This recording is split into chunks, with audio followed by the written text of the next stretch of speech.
नमस्ते। Mind vault audio book पर आपका स्वागत है। कभी कभी लगता है ना कि ये शरीर हमारा साथ छोड़ रहा है, जबकि अभी तो हमने ठीक से चलना शुरू भी नहीं किया। कल सुबह जब मैं सोकर उठी और बेड से पैर नीचे रखा तो एडी में वो जो हल्की सी टीस उठी, उसने मुझे सोचने पर मजबूर कर दिया। मैं तो अभी सिर्फ 29 की हूं, फिर ये हड्डियों का चटकना और सीढ़ियां चढ़ते हुए सांस का फूलना, ये सब इतनी जल्दी कैसे शुरू हो गया? हम अक्सर सोचते हैं कि एजिंग या बूढ़ा होना वो चीज है जो 60-70 की उम्र में होती है, लेकिन सच तो ये है कि हमारा शरीर हर पल, हर सेकंड या तो मजबूत बन रहा है या फिर अंदर ही अंदर कमजोर पड़ रहा है। ऑफिस की उस रिवॉल्विंग चेयर पर घंटों बैठे बैठे मुझे महसूस होता था जैसे मेरी कमर के निचले हिस्से में कोई जंग लग रही हो। वो एक अजीब सा भारीपन जो शाम होते होते कंधों पर आकर टिक जाता था। मुझे याद है एक दिन मैं अपनी बुआ के घर गई थी, जिन्हें सब प्यार से डॉक्टर भी कहते हैं। वो अपनी उम्र के उस पड़ाव पर भी इतनी एनर्जेटिक थी कि उन्हें देखकर लगता ही नहीं था कि वो मुझसे 30 साल बड़ी है। उन्होंने मुझे रसोई में चाय बनाते हुए देखा और बस मेरी झुकी हुई पीठ को देखकर मुस्कुरा दी। उन्होंने कोई लंबा चौड़ा लेक्चर नहीं दिया, बस इतना कहा कि ईशा, ये जो तुम्हारा शरीर है ना, ये किसी इमारत के ढांचे जैसा है। अगर नींव की ईंटें अभी से भुरभुरी होने लगी तो आगे चलकर ये बोझ कैसे उठाएंगी? मैंने उनसे मजाक में कहा कि बुआ, अब तो बस स्लो एंड स्टेडी ही जिंदगी बची है। पर उन्होंने बड़ी गहराई से मेरी आंखों में देखकर कहा कि नहीं, स्लो होने की जरूरत नहीं है, बल्कि स्ट्रांग होने की जरूरत है। उन्होंने एक बड़ी दिलचस्प बात कही जो मेरे दिमाग में घर कर गई। उन्होंने बताया कि हमारे अंदर कुछ ऐसी कोशिकाएं होती हैं जो ज़ॉम्बी सेल्स की तरह काम करती है। ये वो कोशिकाएं हैं जो ना तो पूरी तरह मरती है और ना ही काम करती है, बस चुपचाप बैठी रहती है और आसपास की स्वस्थ कोशिकाओं को भी सुस्त बना देती है। सोचो, हम अपनी सुस्ती की वजह से अपने अंदर ही एक छोटी सी ज़ॉम्बी सेना पाल रहे हैं जो हमारी ताकत को अंदर से खोखला कर रही है। उस शाम घर वापस आते हुए मैंने अपनी गाड़ी के शीशे में खुद को देखा, थकी हुई आंखें और वो झुके हुए कंधे। मुझे एहसास हुआ कि मैं अपनी लॉन्जेविटी या लंबी उम्र की बात तो करती हूं, पर क्या मैं वाकई उस उम्र को जीने के लायक ताकत बचा पा रही हूं? हम अक्सर अपनी स्किन, अपने बालों और अपने लुक्स पर इतना ध्यान देते हैं, पर उस स्कैफोल्ड या उस फ्रेम का क्या जो हमें सीधा खड़ा रखता है? हमारी मांसपेशियां, हमारी हड्डियां, ये सब सिर्फ चलने फिरने के साधन नहीं है। ये वो इंजन है जो हमें बुढ़ापे की ढलान पर भी तेजी से दौड़ने में मदद करेंगे। अगले दिन जब मैं जिम जाने की सोच रही थी तो मेरा मन फिर से बहाने बनाने लगा, वही पुराना आलस। पर फिर मुझे डॉक्टर वी की वो बात याद आई कि वाइटैलिटी कोई इत्तेफाक नहीं है, ये एक चुनाव है। हम हर रोज चुनते हैं कि हमें अपनी हड्डियों में कैल्शियम भरना है या उन्हें खोखला छोड़ देना है। मैंने नोटिस किया है कि हम लड़कियां अक्सर भारी वजन उठाने से डरती है। हमें लगता है कि हम बल्की हो जाएंगी, पर असलियत तो ये है कि वही वजन उठाना हमारी हड्डियों को ये सिग्नल देता है कि hey look, I need to be strong, और तब हमारा शरीर खुद को अंदर से रिपेयर करना शुरू करता है। ऑफिस में लंच ब्रेक के दौरान मैंने अपने कोलैग्स को देखा, सब के सब अपने लैपटॉप्स पर झुके हुए, गर्दन को एक अजीब से एंगल पर मोड़कर काम कर रहे थे। मुझे लगा जैसे मैं किसी ऐसी फैक्ट्री में हूं जहां पुरानी मशीनें बिना तेल पानी के घिस रही हैं। हम सब एक ऐसी रेस में भाग रहे हैं जहां मंजिल तो सबको पता है, पर उस मंजिल तक पहुंचते पहुंचते हमारे पैर सलामत रहेंगे या नहीं, इसकी फिक्र किसी को नहीं है। मैंने अपनी पानी की बोतल उठाई और बस 5 मिनट के लिए कॉरिडोर में टहलने लगी। वो छोटी सी वॉक, वो जमीन पर मेरे पैरों का मजबूती से पड़ना मुझे महसूस करा रहा था कि मैं अभी भी अनब्रेकेबल बन सकती हूं। शाम को जब मैं पार्क में बैठी थी तो मैंने देखा कि बच्चे कितनी आसानी से जमीन पर बैठ जाते हैं और फिर झटके से खड़े हो जाते हैं। हम बड़े होते होते ये लचीलापन कहाँ खो देते हैं? क्या ये सिर्फ उम्र का असर है या फिर हमारी अपनी लापरवाही? डॉक्टर वी ने एक बार कहा था कि हमारे जोड़ों के बीच का जो लुब्रिकेशन है वो चलने फिरने से ही बना रहता है। अगर हम हिलेंगे नहीं तो ये जोड़ वैसे ही जाम हो जाएंगे जैसे सालों से बंद पड़े किसी दरवाजे के कब्जे। मुझे अपने घुटनों में वो हल्की सी आवाज सुनाई दी और मैं समझ गई कि ये आवाज असल में मेरे शरीर की एक पुकार है। मुझ पर ध्यान दो, मुझे जंग मत लगने दो। जिंदगी में हम अक्सर बड़ी बड़ी चीजों के पीछे भागते हैं, पर वो जो छोटी छोटी आदतें हैं, जैसे कि सीधे बैठना, थोड़ा ज्यादा प्रोटीन लेना या बस दिन में 10 मिनट धूप में बिताना, ये सब हमें उस भविष्य के लिए तैयार करती है जहां हम दूसरों के सहारे नहीं बल्कि अपने खुद के पैरों पर खड़े होंगे। मुझे याद आया कि कैसे मैं अक्सर सीढ़ियों की जगह लिफ्ट लेती थी, सिर्फ इसलिए क्योंकि मुझे आलस आता था। पर अब जब भी मैं लिफ्ट की तरफ देखती हूं, मुझे वो ज़ॉम्बी सेल्स याद आ जाते हैं और मैं चुपचाप सीढ़ियों की तरफ मुड़ जाती हूं। हर एक पायदान जो मैं चढ़ती हूं, वो मेरे दिल की धड़कन को थोड़ा तेज करता है और मुझे महसूस होता है कि मेरा मेटाबॉलिक इंजन फिर से जिंदा हो रहा है। रात को सोने से पहले जब मैं अपनी जर्नल लिख रही थी तो मैंने एक बात लिखी, एजिंग विद पावर। ये शब्द कितने भारी लगते हैं ना, पर इनका मतलब बहुत सरल है। इसका मतलब ये नहीं कि हम कभी बूढ़े नहीं होंगे, बल्कि इसका मतलब ये है कि जब हम उस उम्र में पहुंचेंगे तो हम लाचार नहीं होंगे। हमारे पास वो ताकत होगी कि हम अपने पोते पोतियों के साथ खेल सकें, पहाड़ चढ़ सकें या बस बिना किसी दर्द के अपनी सुबह की चाय का आनंद ले सकें। ये सब आज से शुरू होता है, इस पल से। मैंने अपने कमरे की खिड़की खोली और ठंडी हवा को अंदर आने दिया। मुझे महसूस हुआ कि मेरा शरीर कोई दुश्मन नहीं है जिससे मुझे लड़ना है, बल्कि ये एक साथी है जिसकी मुझे देखभाल करनी है। हम अक्सर अपने शरीर को एक मशीन की तरह ट्रीट करते हैं। जब तक चल रही है चलने दो, जब खराब होगी तब देखेंगे। पर यह मशीन ऐसी है जिसके स्पेयर पार्ट्स आसानी से नहीं मिलते। इसे रोजाना की सर्विसिंग चाहिए, और वो सर्विसिंग कोई बहुत मुश्किल काम नहीं है। बस अपनी मांसपेशियों को थोड़ा चैलेंज करना, अपने खाने में थोड़ा बदलाव करना और सबसे जरूरी अपने मन को यह समझाना कि मजबूत होना हमारा हक है।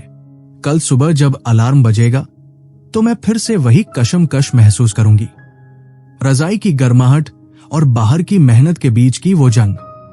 पर अब मेरे पास एक विजन है। मुझे वो अनब्रेकेबल वर्जन बनना है अपना, जो सिर्फ लंबी उम्र की दुआ नहीं मांगता, बल्कि उस उम्र को पूरे दमखम के साथ जीने की काबिलियत भी रखता है। आखिर जिंदगी सिर्फ सालों को गिनने का नाम नहीं है, बल्कि उन सालों में कितनी जान फूंकी गई है। असली बात तो वही है, और ये जान फूंकने का काम कोई और नहीं, सिर्फ हम खुद कर सकते हैं। अगले दिन जब मैं अपनी ग्रोसरी की बोरियां उठाकर तीसरी मंजिल पर चढ़ रही थी, तो मुझे पहली बार महसूस हुआ कि मेरी पकड़ कितनी कमजोर हो गई है। वो प्लास्टिक के बैग मेरी उंगलियों में धंस रहे थे और मेरा दम फूलने लगा था। मुझे लगा, ईशा, तुम तो रोज शाम को पार्क में आधा घंटा टहलती हो, फिर ये हाल क्यों है?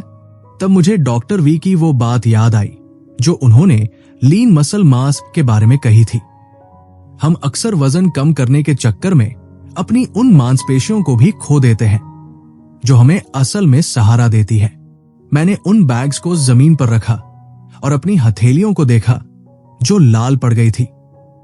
मुझे एहसास हुआ कि जिसे मैं फिटनेस समझ रही थी वो बस एक भ्रम था। मैं पतली तो हो रही थी, पर क्या मैं मजबूत हो रही थी? शाम को जब मैं फिर से डॉक्टर वी के घर पहुंची तो वो अपने गार्डन में कुछ भारी गमले इधर उधर खिसका रही थी। उन्हें देखकर ऐसा लगता था जैसे उनके शरीर का हर हिस्सा एक तालमेल में काम कर रहा है। मैंने उनसे पूछा कि क्या सिर्फ वॉक करना काफी नहीं है? उन्होंने गमला नीचे रखा और जमीन पर ही पालथी मारकर बैठ गई, बिल्कुल एक बच्ची की तरह। उन्होंने कहा कि ईशा, हमारा दिल तो एक पंप है जो खून पहुंचाता है, पर हमारी मांसपेशियां वो इंजन है जो मेटाबॉलिज्म को चलाती है। अगर इंजन ही छोटा और कमजोर हो जाए तो गाड़ी कितनी भी सुंदर दिखे, वो लंबी दूरी तय नहीं कर पाएगी। उन्होंने मुझे समझाया कि जिसे हम एजिंग कहते हैं, वो असल में मांसपेशियों का धीरे धीरे गायब होना है, जिसे डॉक्टरी भाषा में शायद कुछ और कहते हो, पर हमारे लिए ये बस खोखलापन है। उन्होंने एक सेब उठाया और उसे दबाते हुए कहा कि सोचो, ये तुम्हारी मांसपेशी है। अगर ये सख्त और भरी हुई है तो ये तुम्हारे जोड़ों को बचाएगी, तुम्हारी शुगर को कंट्रोल करेगी और तुम्हें वो पावर देगी जिसकी जरूरत हमें 70 की उम्र में भी होगी। उस दिन मुझे समझ आया कि हम अपनी हड्डियों के बैंक अकाउंट में आज जो जमा करेंगे वही हमें बाद में इंटरेस्ट के साथ वापस मिलेगा।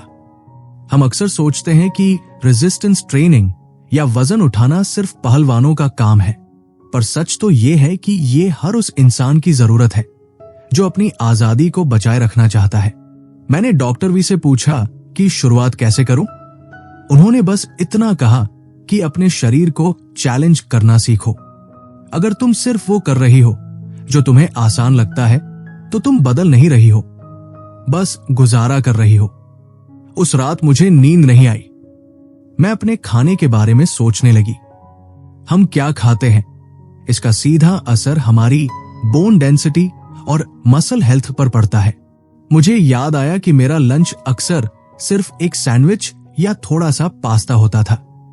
डॉक्टर वी ने एक बार जिक्र किया था कि प्रोटीन सिर्फ बॉडी बिल्डर्स के लिए नहीं है, ये हमारे शरीर की मरम्मत करने वाली लेबर फोर्स है। अगर हम उन्हें सही कच्चा माल नहीं देंगे तो वो रिपेयरिंग कैसे करेंगे? अगले दिन मैंने अपने नाश्ते में बदलाव करने की कोशिश की। मैंने वो शुगरी सीरियल हटा दिया और ऐसी चीजें चुनी जिनमें जान थी, जो प्रोसेस्ड नहीं थी। शुरुआत में ये सब थोड़ा बोझ लगा। मुझे लगा कि क्या सच में एक अंडा या थोड़े से नट्स खाने से मेरी हड्डियां अनब्रेकेबल हो जाएंगी?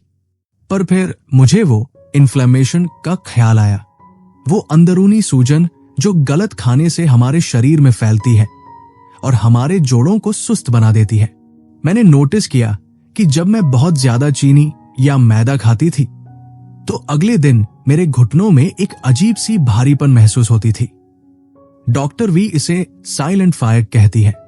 ये वो आग है जो अंदर ही अंदर हमारे टिश्यूज को जलाती रहती है और हमें पता भी नहीं चलता।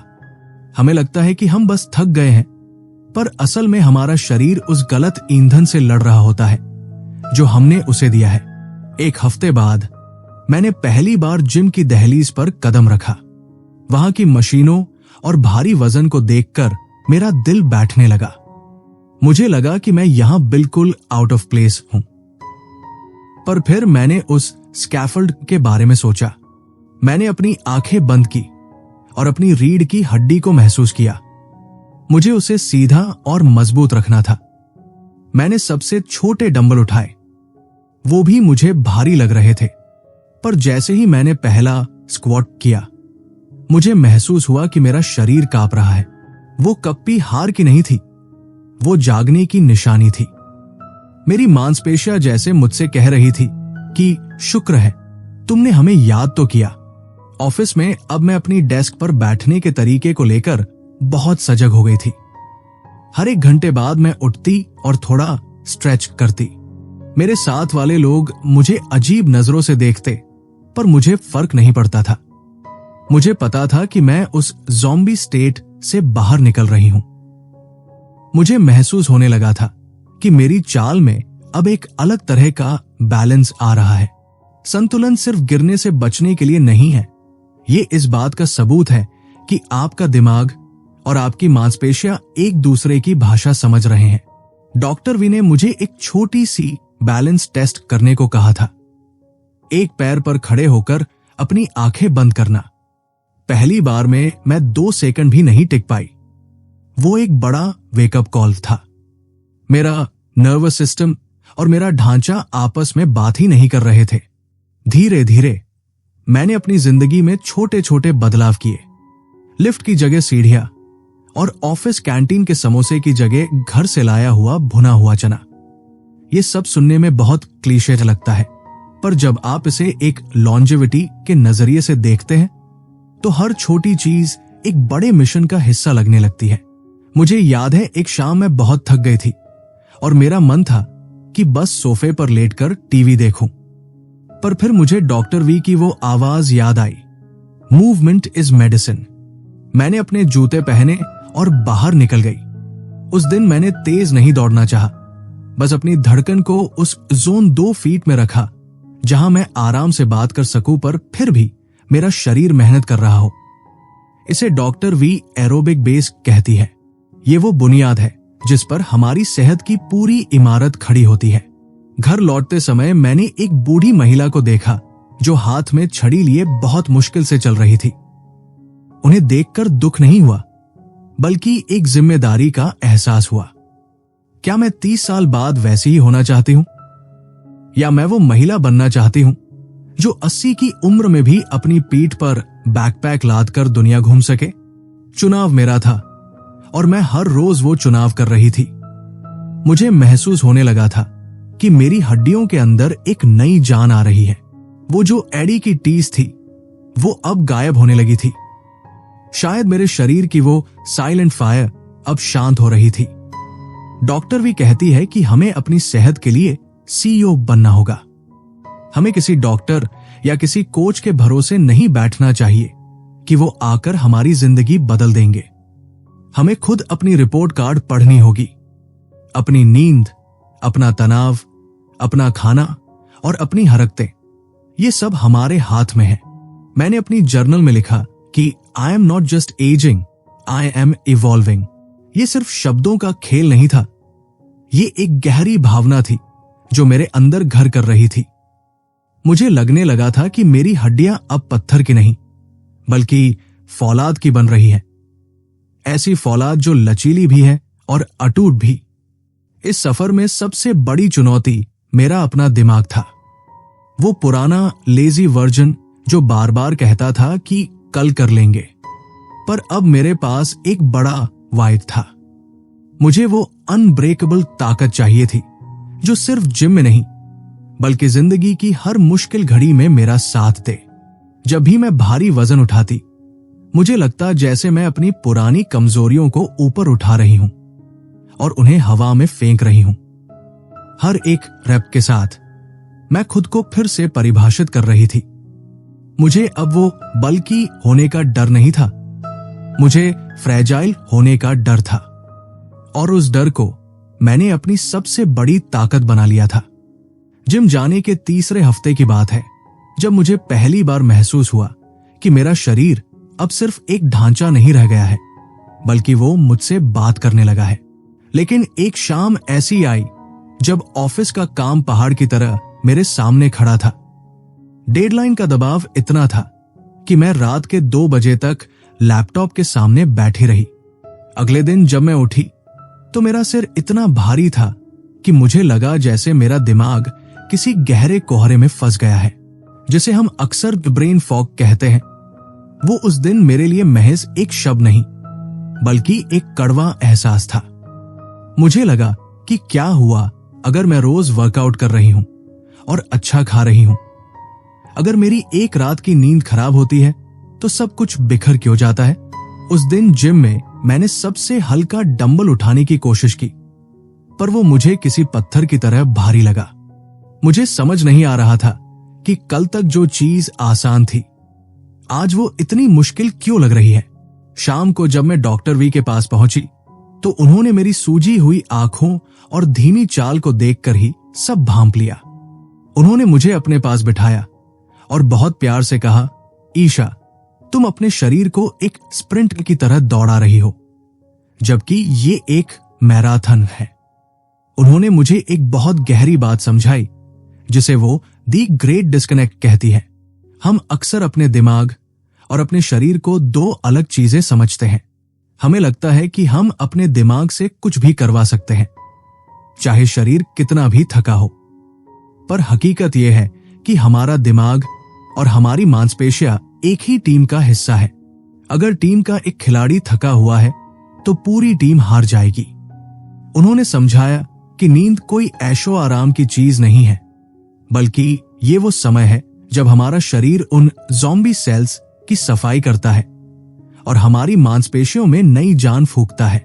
अगर हम नहीं सोएंगे तो हमारे शरीर का स्ट्रेस हार्मोन यानी कोर्टिसोल बढ़ जाएगा, जो हमारी मांसपेशियों को अंदर से खाना शुरू कर देता है। उन्होंने रसोई से एक ताजा सेब उठाया और उसे मेज पर रखा।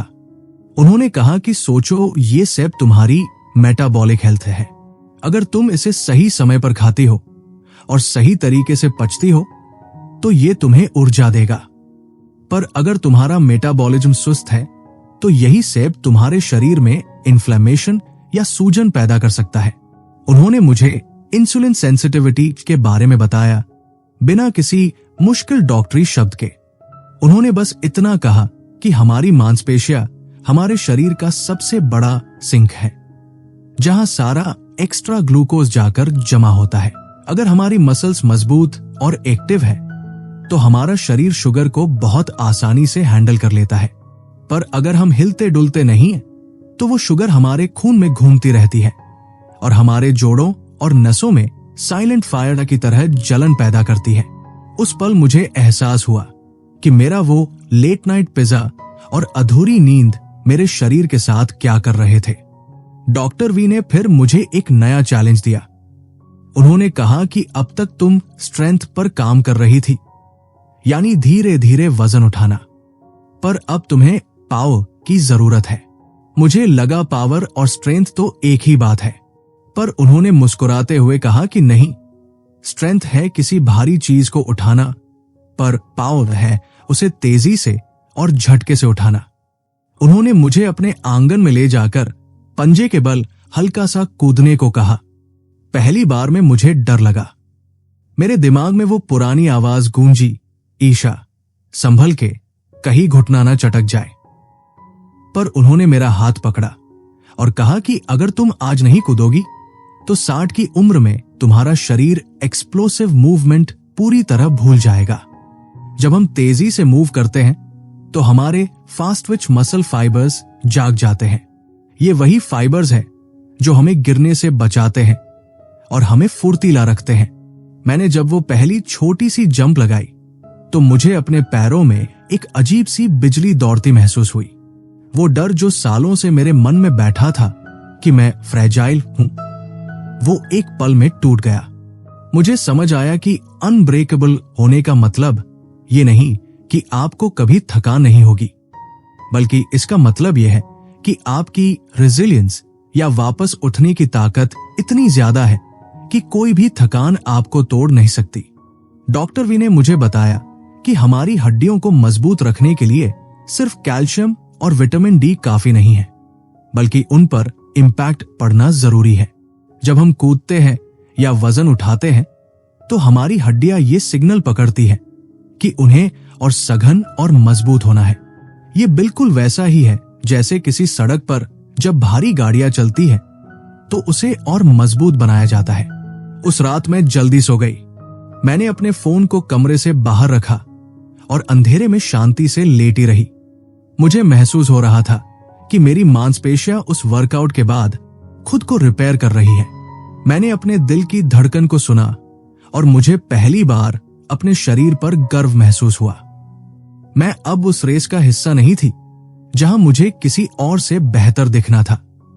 मैं उस सफर पर थी जहां मुझे अपने आने वाले कल को सुरक्षित करना था। अगले दिन जब मैं ऑफिस गई तो मेरा काम करने का तरीका बदल चुका था। जब भी मुझे तनाव महसूस होता, मैं गहरी सांस लेती और अपनी मांसपेशियों को थोड़ा फ्लेक्स करती। मुझे याद आता कि मेरा शरीर एक मंदिर है और मैं इसकी मुख्य पुजारी हूं। एक दिन कैंटीन में मेरे एक दोस्त ने पूछा कि तू आजकल इतनी एनर्जेटिक कैसे रहती है। मैंने बस मुस्कुराकर कहा कि मैंने अपने ज़ॉम्बी सेल्स को काम पर लगा दिया है। उसे ये बात समझ नहीं आई, पर मुझे पता था कि मेरा शरीर अब अंदर से बदल रहा है। मैंने अपनी डाइट में प्रोटीन पेसिंग को शामिल किया था। डॉक्टर वी ने सिखाया था कि पूरे दिन का प्रोटीन एक बार में खाने की जगह उसे हर मील में बांटकर खाना चाहिए। इससे हमारी मांसपेशियों को लगातार ल्यूसिन मिलता रहता है, जो उन्हें बनाने और बचाने के लिए सबसे जरूरी अमीनो एसिड है। ये छोटी छोटी बारीकियां अब मेरी जिंदगी का हिस्सा बन गई थी। मुझे अब एजिंग से डर नहीं लगता था। मुझे लगने लगा था कि हर बीतता साल मुझे और भी ज्यादा पावरफुल बना रहा है। शाम को जब मैं फिर से जिम गई तो मैंने उन डंबल्स को एक नई नजरिया से देखा। वो महज लोहे के टुकड़े नहीं थे, वो मेरी आजादी के औजार थे। मैंने जब डेडलिफ्ट की तो मुझे अपनी रीढ़ की हड्डी में वो मजबूती महसूस हुई जो मैंने पहले कभी नहीं जानी थी। मेरा कोर अब सिर्फ एब्स के बारे में नहीं था, वो उस पावर हाउस के बारे में था जो मेरे पूरे शरीर को बैलेंस करता है। डॉक्टर भी कहती है कि हमारा मिडसेक्शन हमारी सेहत का चौराहा है। अगर यहां सब कुछ सही है तो शरीर के बाकी हिस्से भी तालमेल में रहेंगे। मुझे महसूस हो रहा था कि मेरा वो ग्रेट डिस्कनेक्ट अब खत्म हो रहा है। मेरा दिमाग और मेरा शरीर अब एक दूसरे की बात सुनने लगे थे। एक बार मैंने डॉक्टर वी से पूछा कि क्या ये सब करना कभी खत्म होगा? क्या कोई ऐसी मंजिल आएगी जहां मैं कह सकूं कि अब मैं पूरी तरह अनब्रेकेबल हूं? उन्होंने बहुत सादगी से जवाब दिया, ईशा, ये कोई मंजिल नहीं है, ये एक लाइफस्टाइल है। जैसे तुम रोज नहाती हो या खाना खाती हो, वैसे ही तुम्हें रोज अपनी सेहत को चुनना होगा। उस दिन मुझे समझ आया कि अनुशासन असल में खुद से किया गया सबसे बड़ा प्यार है। हम जब खुद को बेहतर बनाने के लिए मेहनत करते हैं तो हम खुद को ये बता रहे होते हैं कि हम कीमती हैं, और जब हम खुद को कीमती समझते हैं तो पूरी दुनिया हमें उसी नजर से देखने लगती है। मेरी चाल में जो अब आत्मविश्वास था वो किसी जिम की मेंबरशिप से नहीं आया था, वो उस अंदरूनी ताकत से आया था जो मैंने बूंद बूंद करके जमा की थी। रास्ते में घर आते वक्त मैंने आसमान की तरफ देखा। तारे चमक रहे थे और ठंडी हवा मेरे चेहरे को छू रही थी। मुझे लगा जैसे मैं अब उस लॉन्जेविटी के रास्ते पर चल पड़ी हूं जिसका कोई अंत नहीं है। हर कदम जो मैं उठा रही थी वो मुझे उस 80 साल की ईशा के करीब ले जा रहा था, जो आज भी उतनी ही जीवंत होगी जितनी मैं आज हूं। मुझे अब उन छोटी मोटी तकलीफों की चिंता नहीं थी, क्योंकि मुझे पता था कि मेरे पास वो टूल्स हैं जिनसे मैं खुद को फिर से जोड़ सकती हूं। मैं अब सिर्फ एक कहानी नहीं लिख रही थी, मैं एक ऐसी मिसाल बन रही थी जो समय के साथ और भी निखरती जाएगी। अटूट होना कोई चमत्कार नहीं है, ये एक रोजाना की साधना है। एक हफ्ता और बीत गया जिम में अब मैं उन मशीनों से डरती नहीं थी, बल्कि वो मुझे अपनी पुरानी सहेलियों जैसी लगने लगी थी। पर एक चीज मुझे परेशान कर रही थी, मेरी एनर्जी। वर्कआउट के बाद 1-2 घंटे तो मैं बहुत हाई महसूस करती, पर दोपहर होते होते जैसे मेरा चार्जर ही निकल जाता था। ऑफिस की फाइलों के बीच मेरा मन बार बार उसी मीठी चाय और बिस्किट की तरफ भागता जो कैंटीन में मिलते थे। मुझे लगा कि शायद मैं वर्कआउट ज्यादा कर रही हूं और मेरा शरीर थक रहा है। शाम को जब मैं बुआ यानी डॉक्टर वी के घर पहुंची तो वो अपनी किचन में कुछ रंग बिरंगी सब्जियां काट रही थी। उनकी टोकरी में बैंगनी पत्ता गोभी, गहरे लाल रंग की शिमला मिर्च और हरी बीन्स का एक सुंदर संगम था। उन्होंने मेरी उतरी हुई शक्ल देखी और बिना कुछ पूछे बस एक गिलास पानी मेरे हाथ में थमा दिया। ईशा, ये जो तुम दिन भर थकी थकी रहती हो ना, ये वर्कआउट की वजह से नहीं है, ये उस ईंधन की वजह से है जो तुम अपनी इस बेशकीमती मशीन में डाल रही हो, उन्होंने मुस्कुराते हुए कहा। उन्होंने मुझे एक बहुत पुरानी पर गहरी बात याद दिलाई, you are what you eat. पर उन्होंने इसे एक नए नजरिए से समझाया। उन्होंने कहा कि खाना सिर्फ पेट भरने के लिए नहीं है, ये हमारे सेल्स के लिए इंफॉर्मेशन या जानकारी है। जब हम अल्ट्रा प्रोसेस्ड खाना खाते हैं, जैसे वो ऑफिस के बिस्कुट, पैकेट वाले चिप्स या वो रेडी टू ईट पास्ता, तो हम अपने शरीर को गलत सिग्नल भेज रहे होते हैं। डॉक्टर वी ने समझाया कि ये प्रोसेस्ड फूड हमारे शरीर में उस ज़ॉम्बी सेल वाली सेना को और भी ताकतवर बना देते हैं। ये खाना हमारे अंदर एक साइलेंट फायर की तरह काम करता है, जिसे वो इन्फ्लेमेजिंग कहती है। मैं चुपचाप सुन रही थी। मुझे याद आया कि कल लंच में मैंने सिर्फ एक सैंडविच और डाइट सोडा पिया था। मुझे लगा था कि मैं हेल्दी खा रही हूं, पर डॉक्टर वी ने मेरी आंखों में झांकते हुए कहा, ईशा, अगर तुम अपनी हड्डियों और मांसपेशियों को फौलाद जैसा बनाना चाहती हो तो तुम्हें उन्हें वो कच्चा माल देना होगा जो उनकी मरम्मत कर सके, और वो माल है हाई क्वालिटी प्रोटीन। उन्होंने बताया कि हम महिलाएं अक्सर प्रोटीन से डरती है। हमें लगता है कि ये सिर्फ बॉडी बिल्डर्स के लिए है, पर असलियत में प्रोटीन वो बिल्डिंग ब्लॉक्स हैं जो हमारे हर सेल, हर हार्मोन और हर टिश्यू को बनाते हैं। डॉक्टर वी ने एक बहुत ही दिलचस्प बात कही जो मेरे दिमाग में बिजली की तरह कौंधी। उन्होंने कहा कि उम्र बढ़ने के साथ हमारे शरीर की प्रोटीन सोखने की क्षमता कम होने लगती है। अगर हम सही मात्रा में प्रोटीन नहीं लेंगे तो हमारा शरीर हमारी अपनी ही मांसपेशियों को खाना शुरू कर देगा ताकि वो अपनी जरूरतों को पूरा कर सके। उन्होंने मुझे एक जादुई अमीनो एसिड के बारे में बताया, ल्यूसिन। ये वो स्विच है जो हमारे शरीर को बताता है कि अब मांसपेशियां बनाने और उनकी मरम्मत करने का समय आ गया है। अंडा, मछली, दालें और नट्स, ये सब ल्यूसीन के बेहतरीन स्रोत है। पर बुआ, मुझे कैसे पता चलेगा कि कितना खाना है? मैंने पूछा। उन्होंने मुझे एक सीधा सा गणित समझाया। उन्होंने कहा कि हम सक्रिय महिलाओं को अपने आइडियल वजन के हिसाब से हर किलो पर कम से कम 1.4 से 2.2 ग्राम प्रोटीन लेना चाहिए। और सबसे जरूरी बात, इसे पूरे दिन में बराबर बांटकर खाना चाहिए, जिसे वो प्रोटीन पेसिंग कहती है। सुबह के नाश्ते में प्रोटीन, लंच में प्रोटीन और डिनर में भी। इससे हमारी मांसपेशियों को दिन भर रिपेयरिंग का सामान मिलता रहता है। उस रात घर लौटते समय मैंने ग्रोसरी स्टोर से अपनी बास्केट को उन चीजों से भरा जिनमें जान थी। मैंने वो प्रोसेस्ड डिब्बे छोड़ दिए और उनकी जगह ताजा सब्जियां, अखरोट, चिया सीड्स और अंडे उठाए। मुझे डॉक्टर वी की वो बात याद आई कि हमारी डाइट में ओमेगा 3 का होना कितना जरूरी है। ये वो फायर एक्सटिंग्विशर है जो हमारे शरीर की अंदरूनी जलन या सूजन को शांत करता है।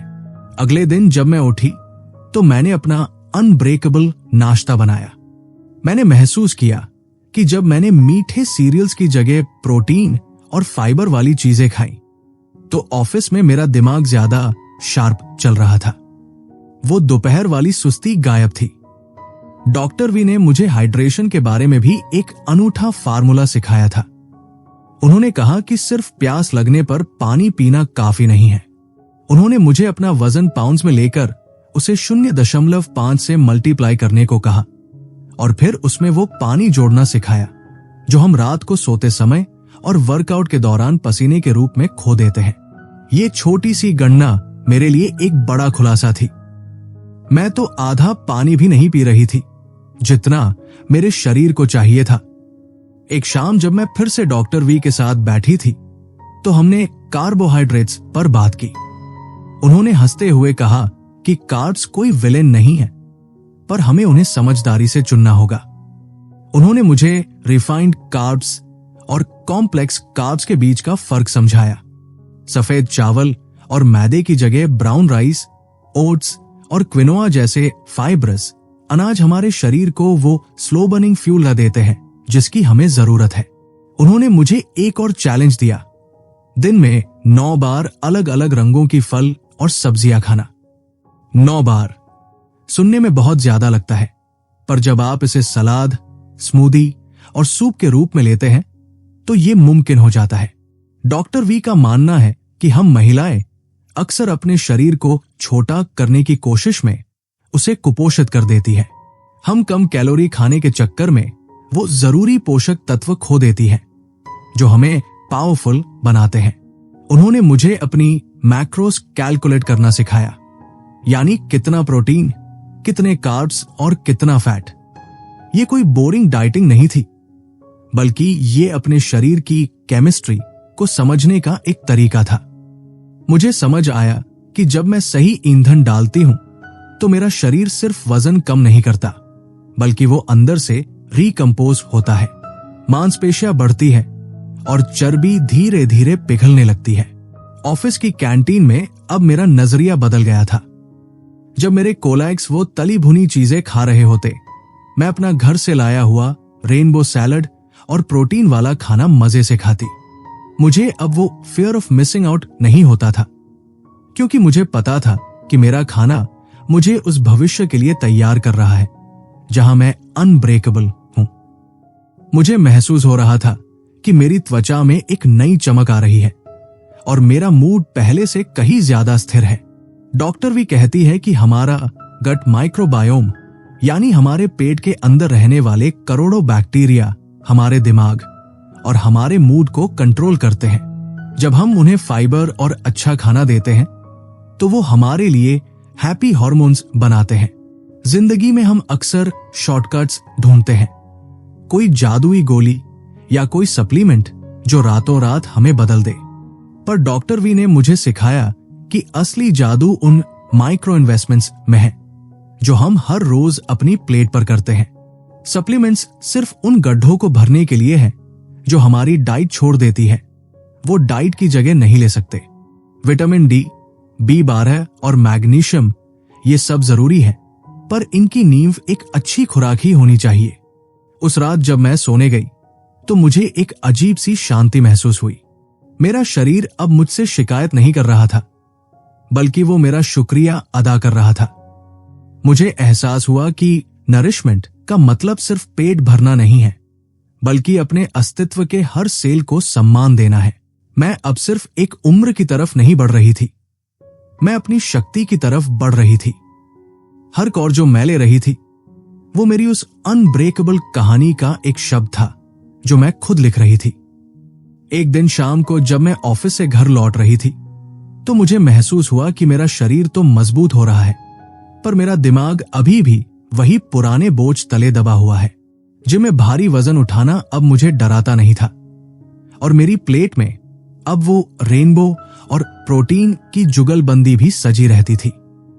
पर वो जो एक मेंटल फटीग या दिमागी थकान थी वो मेरा पीछा नहीं छोड़ रही थी। ऑफिस की वो खींचतान, फाइलों का वो ढेर और लगातार बजते फोन के नोटिफिकेशन, ऐसा लगता था जैसे मेरा शरीर तो फौलाद का बन रहा है, पर मेरे अंदर की शांति कहीं कांच की तरह टूट रही है। मुझे समझ नहीं आ रहा था कि अगर मैं सब कुछ करेक्ट कर रही हूं तो ये बेचैनी क्यों है। उस दिन बारिश हो रही थी और मैं चाय का कप लिए अपनी खिड़की के पास बैठी थी। तभी बुआ यानी डॉक्टर वी का फोन आया। उन्होंने बस मेरी आवाज सुनते ही कह दिया, ईशा, तुम्हारी आवाज में वो भारीपन क्यों है? क्या तुम फिर से उस स्ट्रेस साइकिल में फंस गए हो?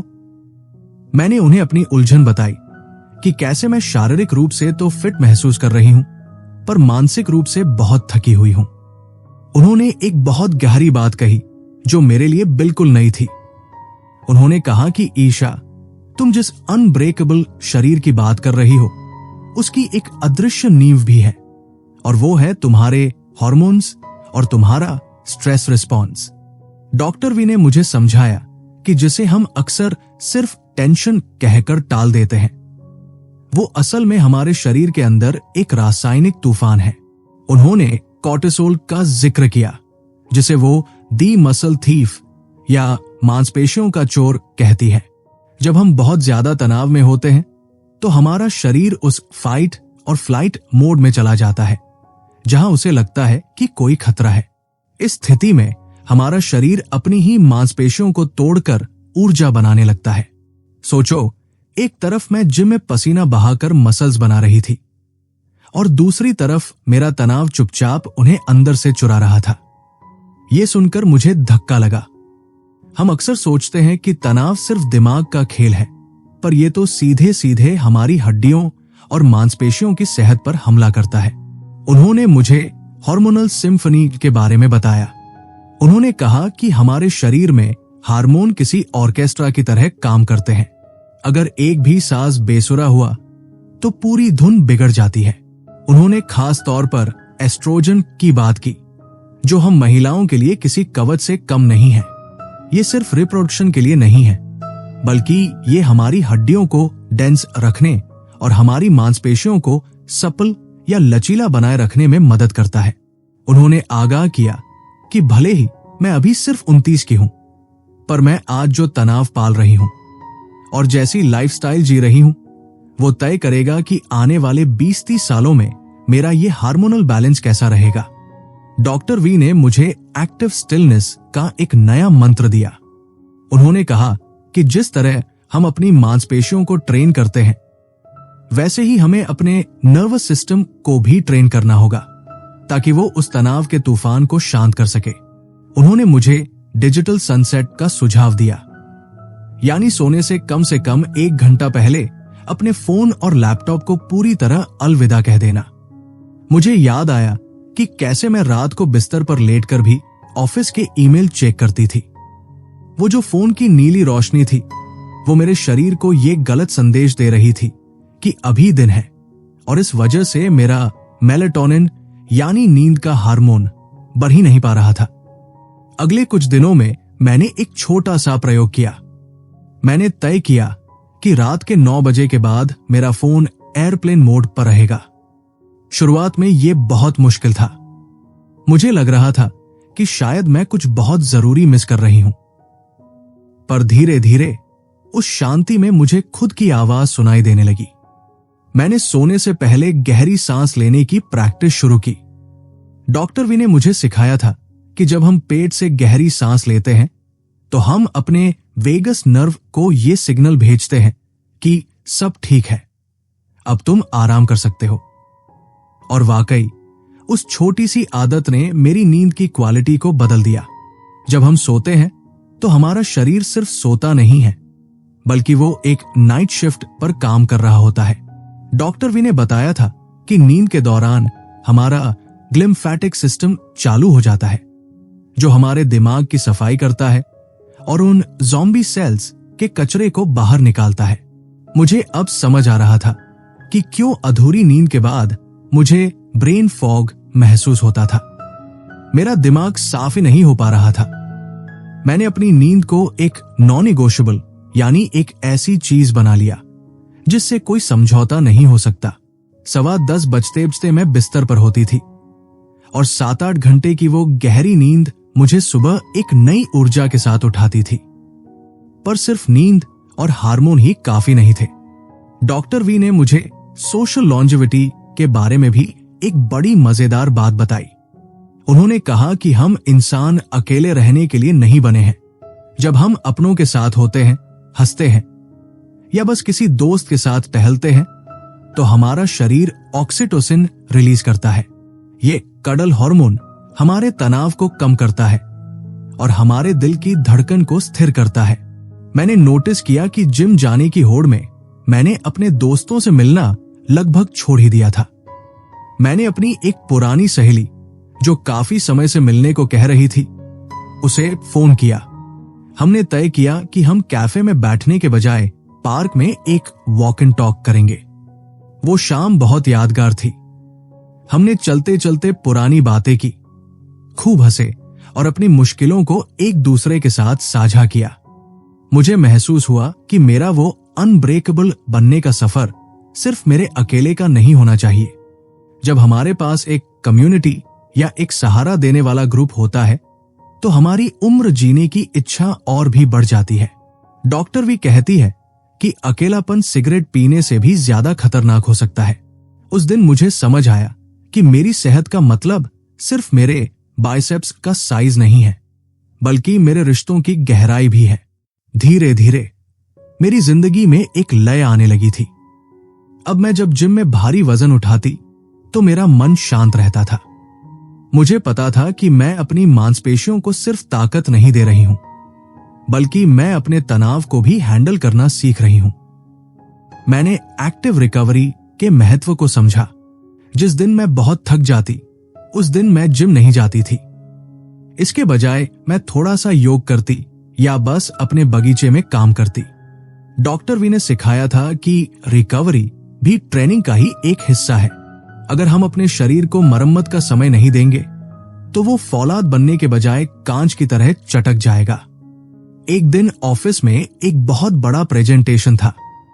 पुराना वाला मेरा वर्जन शायद पसीने पसीने हो जाता और उसका बीपी बढ़ जाता, पर उस दिन मैंने अपनी आंखें बंद की, 3 गहरी सांसें ली और अपनी मांसपेशियों को हल्का सा फ्लेक्स किया।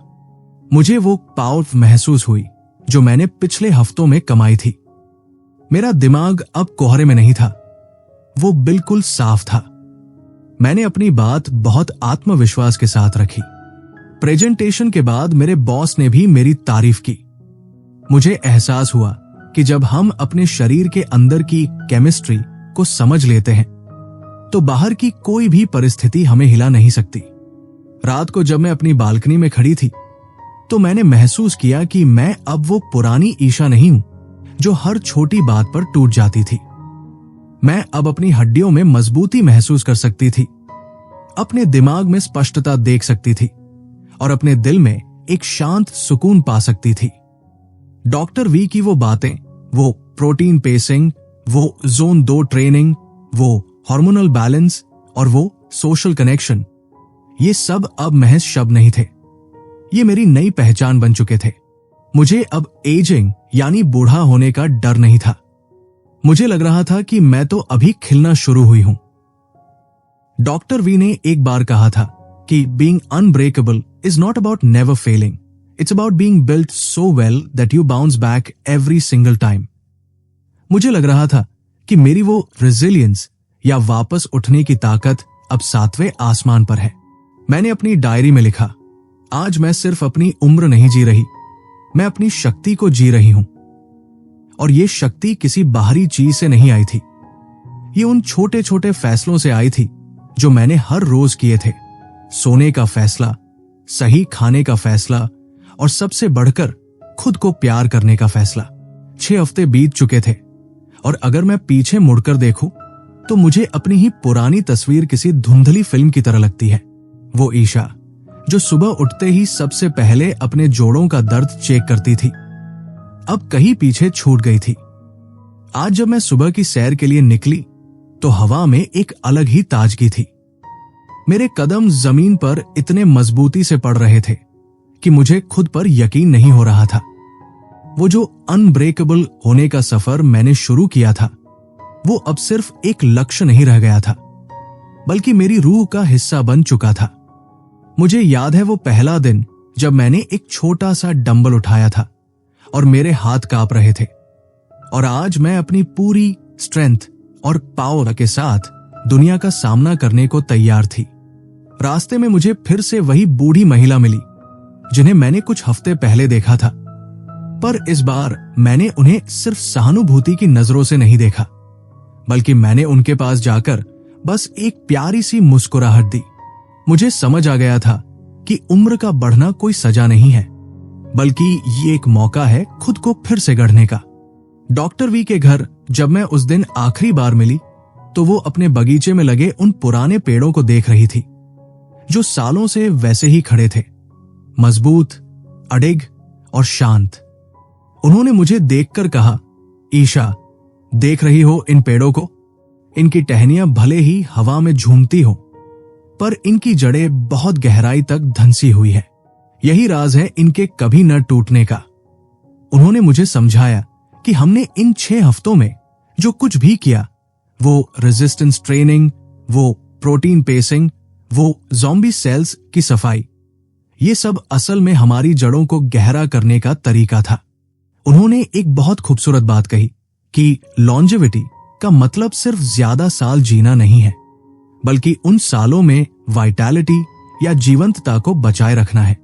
हम अक्सर एक्टिव एजिंग की बात करते हैं, पर असल में हमें एजिंग विद पावर पर ध्यान देना चाहिए। शक्ति सिर्फ शारीरिक नहीं होती, ये उस भरोसे में होती है कि आपका शरीर आपका साथ कभी नहीं छोड़ेगा। उस दिन मैंने डॉक्टर वी से पूछा कि अब आगे क्या ये ट्रेनिंग कभी खत्म होगी? उन्होंने हंसते हुए जवाब दिया, ईशा, जब तक तुम सांस ले रही हो तब तक तुम्हारा ये शरीर खुद को रिपेयर कर रहा है। ये एक लाइफ लॉन्ग कमिटमेंट है, पर अब तुम्हें किसी की जरूरत नहीं है। तुमने वो अनब्रेकेबल फ्रेमवर्क समझ लिया है। तुम्हें पता है कि कब आराम करना है, कब खुद को पुश करना है और कब अपने मन को शांत रखना है। उन्होंने मुझे याद दिलाया कि हम औरतें अक्सर दूसरों का ख्याल रखने में इतनी मशगूल हो जाती है कि खुद के फ्रेम को भूल जाती है।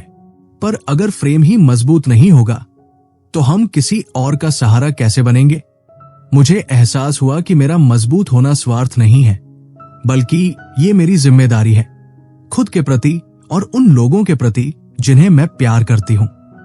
उस शाम जब मैं घर लौटी तो मैंने अपने पुराने कपड़ों को देखा जो अब मुझे थोड़े ढीले हो गए थे, पर मेरा शरीर पहले से कहीं ज्यादा भरा हुआ और ठोस महसूस हो रहा था। जिसे लोग वेट लॉस कहते हैं, मैं उसे मेटाबॉलिक ट्रांसफॉर्मेशन कह रही थी। मेरी मांसपेशियों ने अब अपनी जगह बना ली थी और मेरी हड्डियां अब किसी मजबूत खंभे की तरह मेरा बोझ उठा रही थी। मुझे वो बैलेंस टेस्ट याद आया जिसमें मैं 2 सेकंड भी नहीं टिक पाती थी।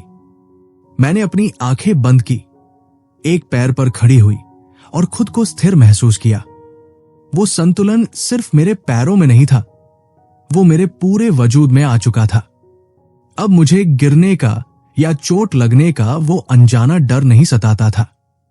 मैंने खुद को अनब्रेकेबल बना लिया था और ये एहसास किसी भी मेडल या सर्टिफिकेट से कहीं बड़ा था। एक दिन ऑफिस में फिर से वही पुराना स्ट्रेसफुल माहौल बना, पर इस बार मैंने खुद को उस आग में जलने नहीं दिया। मैंने बस अपनी मेज के नीचे अपने पैरों को मजबूती से जमीन पर टिकाया और खुद को याद दिलाया कि मेरे अंदर एक साइलेंट पावर है। मैंने वो डिजिटल सनसेट का नियम नहीं तोड़ा। रात को जब मैं सोती हूं तो मुझे पता होता है कि मेरा शरीर उस जादुई तरीके से खुद को रिपेयर कर रहा है जैसे वो हमेशा से करना चाहता था। वो ज़ॉम्बी सेल्स अब मेरी सेहत के दुश्मन नहीं रहे, क्योंकि मैंने उन्हें एक्टिव रहकर बाहर का रास्ता दिखा दिया था। मेरी डाइट अब महज कैलोरी का हिसाब नहीं थी, वो मेरे शरीर के लिए एक इंफॉर्मेशन थी, एक लव लेटर थी जो मैं हर रोज खुद को भेजती थी। जिंदगी की इस भागदौड़ में हम अक्सर भूल जाते हैं कि हम एक बायोलॉजिकल मिरेकल है। हमारा शरीर हर रोज हमारे लिए लड़ता है, चाहे हम उस पर ध्यान दें या न दें। पर जब हम सचेत होकर उसकी देखभाल शुरू करते हैं तो वो हमें वो सब कुछ वापस देता है जिसकी हमने कभी कल्पना भी नहीं की थी। मुझे अब वो 80 साल की ईशा साफ दिखाई देती है। वो किसी कोने में छड़ी लेकर नहीं बैठी है, बल्कि वो शायद किसी पहाड़ की चोटी पर खड़ी होकर उगते हुए सूरज को देख रही है। उसके चेहरे पर जो झुर्रियां होंगी वो हार की नहीं बल्कि जीत की लकीरें होंगी।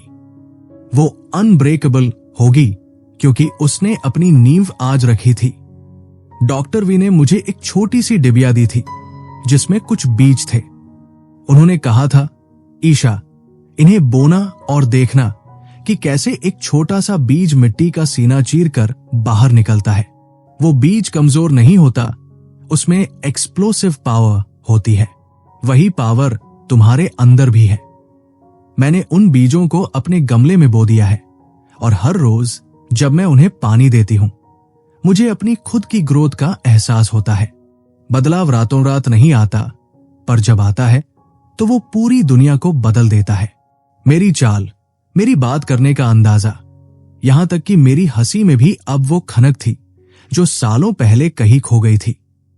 मैंने अपने इस सफर को एक नाम दिया है, दी अनब्रेकेबल मैनिफेस्टो। ये कोई लिखी हुई किताब नहीं है, ये मेरे जीने का तरीका है। इसमें लिखा है कि मैं कभी अपनी सेहत से समझौता नहीं करूंगी। इसमें लिखा है कि मैं अपनी ताकत का जश्न मनाऊंगी, अपनी कमजोरियों का शोक नहीं। और सबसे जरूरी, इसमें लिखा है कि मैं उम्र के हर पड़ाव को एक नई अपॉर्चुनिटी की तरह देखूंगी। हम अक्सर सोचते हैं कि जवानी ही सब कुछ है, पर सच तो यह है कि असली मजा तो तब है जब आप उम्र के उस मोड़ पर पहुंचे जहां दुनिया आपको कमजोर समझे और आप उन्हें अपनी फुर्ती और जोश से हैरान कर दे। आज रात जब मैं ये सब सोच रही हूं तो मुझे एक गहरी शांति महसूस हो रही है। वो जो भागदौड़ थी, वो जो डर था, वो सब अब शांत हो गया है। मेरा शरीर अब एक ऐसी मशीन है जो ट्यून हो चुकी है, जिसका हर पुर्जा तालमेल में काम कर रहा है। मुझे अब किसी मोटिवेशन की जरूरत नहीं है, क्योंकि मेरी डिसिप्लिन ही मेरी सबसे बड़ी ताकत बन चुकी है। डॉक्टर वी की वो बातें, वो चाय की चुस्कियां और वो हंसी, ये सब मेरे दिल के एक कोने में हमेशा के लिए महफूज रहेंगे। उन्होंने मुझे सिर्फ एक स्वस्थ शरीर नहीं दिया, उन्होंने मुझे खुद से मिलने का एक नया नजरिया दिया। नमस्ते, माइंड वॉल्ट ऑडियो बुक के इस सफर में मेरे साथ जुड़ने के लिए शुक्रिया। याद रखिएगा, आप टूटने के लिए नहीं बने हैं, आप फौलाद से बने हैं। बस जरूरत है उस फौलाद को तराशने की। अपनी हड्डियों को मजबूत रखें, अपनी मांसपेशियों को काम पर लगाएं और अपने मन को हमेशा शांत रखें।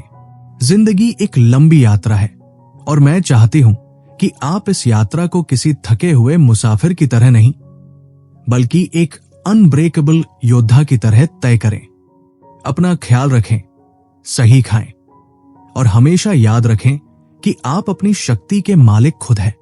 फिर मिलेंगे एक नई कहानी और एक नई ऊर्जा के साथ। शुभ रात्रि।